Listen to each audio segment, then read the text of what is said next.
الحمدللہ والصلاة والسلام علی رسول اللہ۔ میڈیکل کی تعلیم میں تصویر اور خاکے استعمال کرنا۔ سوال کیا گیا ہے، میں میڈیکل کالج میں زیر تعلیم ہوں، میری تعلیم کے متعلق مجھے کچھ مشکلات درپیش ہیں۔ نمبر 1، میری کتابیں مرد اور عورتوں کی تصاویر پر مشتمل ہیں، کیا اس طرح کی تصاویر پردہ کے معارض ہیں؟ نمبر 2، امتحانات میں ہمارے لیے ضروری ہے کہ انسانی جسم کے بعض اعضاء کا خاکہ بنایا جائے، نہ کہ سارے جسم کا۔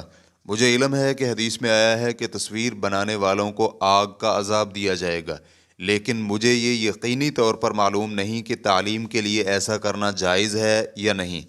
مجھے آپ نصیحت کریں کیونکہ میں شریعت کے مخالف کوئی کام نہیں کرنا چاہتا۔ الجواب بعون اللہ سبحانہ وتعالی۔ یہ تو معلوم ہی ہے کہ ہماری شریعت میں زیرو اشیاء کی تصاویر اور خاکے بنانا ممنوع اور حرام ہے، کیونکہ اس کی ممانعت میں بہت ساری احادیث وارد ہیں جو ایسا کرنے سے منع کرتی ہیں، اور یہ بھی معلوم ہے کہ متفقہ فقہی قواعد میں یہ قاعدہ اور اصول بھی شامل ہے کہ ضروریات ممنوع اشیاء کو مباح کر دیتی ہیں، اور بعض اوقات جب 5 ضروریات دین، نفس، بدن، عزت اور مال جن کی حفاظت کا شریعت نے حکم دیا ہے، ان میں سے کوئی ضرورت ثابت ہوتی ہو تو اس کے نتیجے میں حکم حرمت سے جواز کی طرف منتقل ہو جاتا ہے۔ اور جب علم طب ضروری علوم میں شامل ہوتا ہے جس کا انسان محتاج ہے، حتیٰ کہ بعض علماء کرام نے تو اسے فرض کفایہ میں شامل کیا ہے، اس کی بنا پر کچھ اشیاء کو جائز کیا جاتا ہے جو اصلاً حرام اور منع تھیں تاکہ یہ فرض کفایہ پورا کیا جا سکے۔ امام نووی رحمہ اللہ روضۃ الطالبین میں لکھتے ہیں، اور رہے عقلی علوم تو ان میں سے کچھ فرض کفایہ ہیں، مثلاً علم طب۔ ریفرنس کے لیے دیکھیے روضۃ الطالبین جلد نمبر 1 صفحہ نمبر 223۔ بلکہ موفق الدین بغدادی نے تو اپنی کتاب الطب من الکتاب والسنۃ میں امام شافعی رحمہ اللہ سے ان کا یہ قول نقل کیا ہے، میرے علم کے مطابق حلال اور حرام کے بعد علم طب سے زیادہ کوئی نبیل علم نہیں۔ ریفرنس کے لیے دیکھیے الطب من الکتاب والسنہ صفحہ نمبر 187۔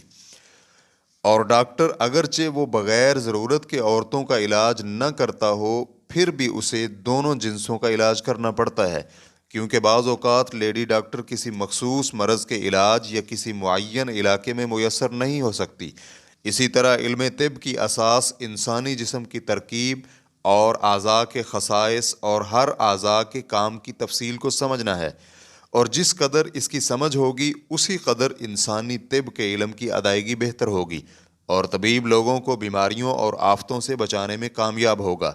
اس لیے ڈاکٹر کے لیے انسانی بدن کی تشریح اور تبیین کرنے والے خاکوں کو پڑھنے میں کوئی حرج نہیں، چاہے وہ خاکہ مرد کا ہو یا عورت کا۔ اور انشاءاللہ اسی طرح میڈیکل کے طالب علم کے لیے امتحانات میں خاکوں کے استعمال اور حیاتی علوم کے استعمال میں بھی کوئی حرج نہیں، تاکہ یہ چیز اسے اچھی طرح سمجھنے میں معاون ثابت ہو اور اس اہم علم میں طالب علم کی مہارت زیادہ ہو سکے۔ اگر ضرورت پیش آئے تو ہماری شریعت میں مرد ڈاکٹر کے لیے عورت کا علاج کرنا جائز ہے۔ ربیع بنت معوذ رضی اللہ عنہ بیان کرتی ہیں کہ ہم نبی علیہ الصلاۃ کے ساتھ زخمیوں کو پانی پلاتی اور ان کی مرہم پٹی کیا کرتی تھیں، اور مقتولوں کو مدینہ منتقل کرتی تھیں۔ صحیح بخاری حدیث نمبر 2882۔